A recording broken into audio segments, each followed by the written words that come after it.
السلام علیکم دوستو، آج کی کہانی کا نام ہے آدھی موت۔ شکور بھائی رات دیر تک جاگتے رہے۔ رات کے پچھلے پہر ان کی آنکھ لگ گئی۔ حسب معمول ان کی بیوی صبح بیدار ہوئی، انہیں نماز کے لیے جگایا تو وہ نہ اٹھے۔ جگاتے جگاتے نماز کا وقت نکل گیا تو انہوں نے شوہر کے لیے ناشتہ بنایا اور ساتھ لے جانے کے لیے کھانا بھی تیار کر دیا۔ اس دوران بھی آوازیں دیتی رہی۔ ان کے دفتر جانے کا وقت ہو گیا لیکن وہ نہ اٹھے۔ ان کی بیوی نے کونی پکڑ کر ہلائی، وہ تب بھی نہ اٹھے تو بیوی رونے لگ گئی کہ رات کو انہیں بخار تھا۔ افسروں نے ان سے اتنا کام لیا کہ وہ مر گئے اور میں بیوہ ہو گئی۔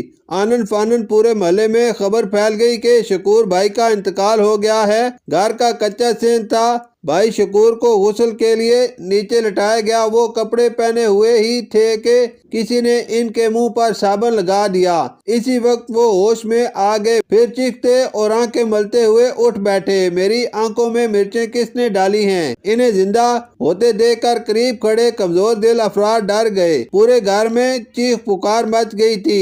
عورتوں نے اپنی چپلوں کی بھی پرواہ نہ کی اور چیختی چلاتی بھاگنے لگی۔ اس افراتفری میں کسی کو نکلنے کا راستہ ہی نہیں سوجھ رہا تھا۔ کچھ عورتیں کمروں میں گھس گئیں اور کچھ باہر رہ گئیں اور دروازے بند کر لیے۔ دوسری عورتوں نے دروازہ پیٹنا شروع کر دیا کہ ہمیں بھی تو اندر آنے دو، لیکن اندر والی عورتوں نے ڈر کے مارے دروازہ ہی نہیں کھولا۔ شکور بھائی کے قریبی عزیز بھی سوچے سمجھے بغیر گھر سے نکل گئے تھے۔ گھر کے باہر بہت سے دوسرے لوگ بھی جمع تھے۔ انہوں نے بدحواس لوگوں کو گھر سے فرار ہوتے دیکھا تو ایک ایک کو روک کر اس سے وجہ پوچھنے کی کوشش کی، لیکن جواب دینے کے لیے کوئی نہ روک سکا۔ ایک آدمی نے ہمت کر کے خوف زدہ لہجے میں بھوت بھوت کہا، لیکن اتنے سے جواب سے کسی کا گزارا نہ ہو سکا۔ چنانچہ جب گھر خالی ہو گیا تو گلی میں کھڑے لوگ جنہیں نہیں پتا تھا کہ کون مرا ہے، تجسس سے مجبور ہو کر گھر میں داخل ہونا شروع ہو گئے۔ انہوں نے دیکھا کہ گھر میں صرف شکور بھائی موجود ہیں۔ کمروں کے دروازے بند تھے۔ ایک دروازہ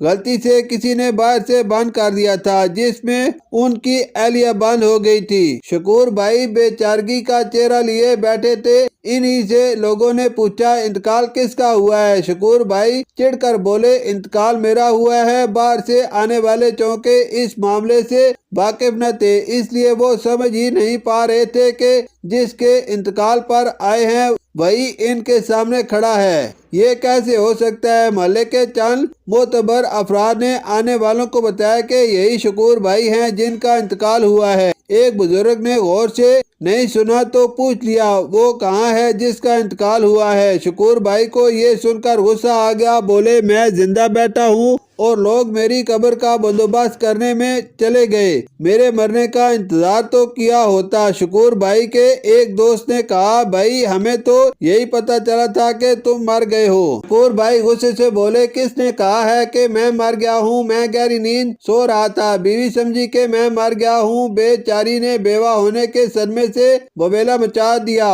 اور لوگوں نے مجھے دفنانے کا بندوبست شروع کر دیا۔ ایک محلے دار نے پوچھا، لیکن تم مرے کیسے تھے؟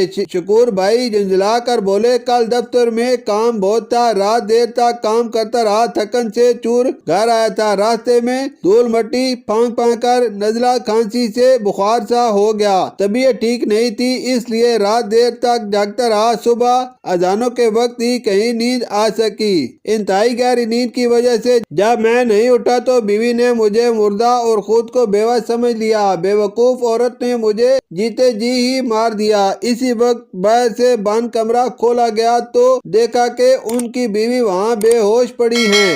شکریہ۔